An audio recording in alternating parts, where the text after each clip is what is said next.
I'm Monika McDuffie. I'm a senior here, and I've been here since 7th grade. What started the idea of studying history through film is it was as simple as those are both of my favorite interests. It was basically just taking two interests together and just putting them together and learning through the medium of film what history can be and what can it look like, basically.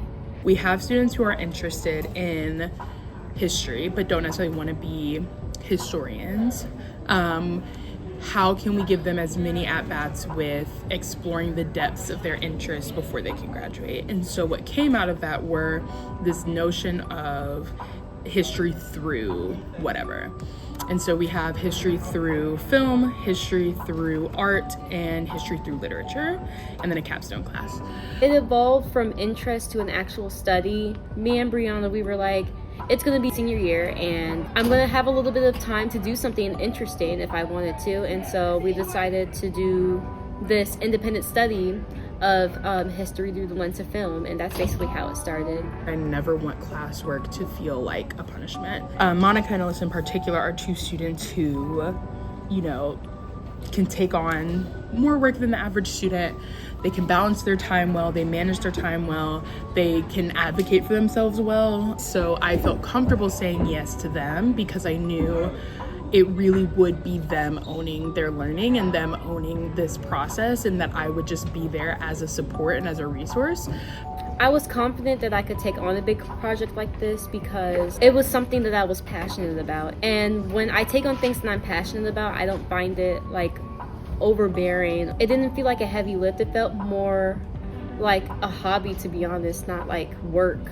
So we took a field trip to Memphis as a way to give them ideas and to get them to meet people doing this work, whether they were writers, whether they're filmmakers themselves who have told historical narrative biographical stories, going to a history museum, just getting that exposure and gaining as much insight as possible. My role in all of this is let's get focused, let's narrow it down, and let's start to chip away so that way you feel like this is actually manageable and you feel like this is actually doable.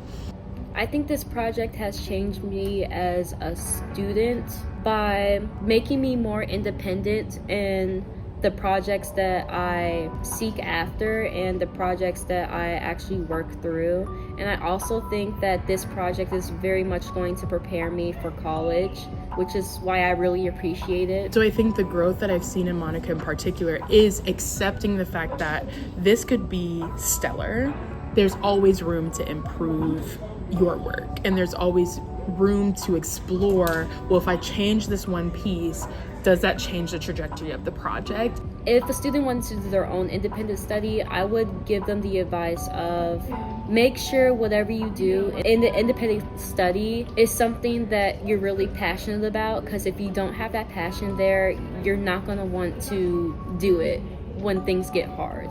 When there's trust and when there's autonomy, it allows them to see themselves as participants in their own lives. If you instill in them trust, if you instill in them autonomy, if you say, just do it, and then we can circle back with appropriate scaffolds and with appropriate accommodations, then anything is possible. And I think it starts with that mindset, and I think it starts with communicating very clear boundaries.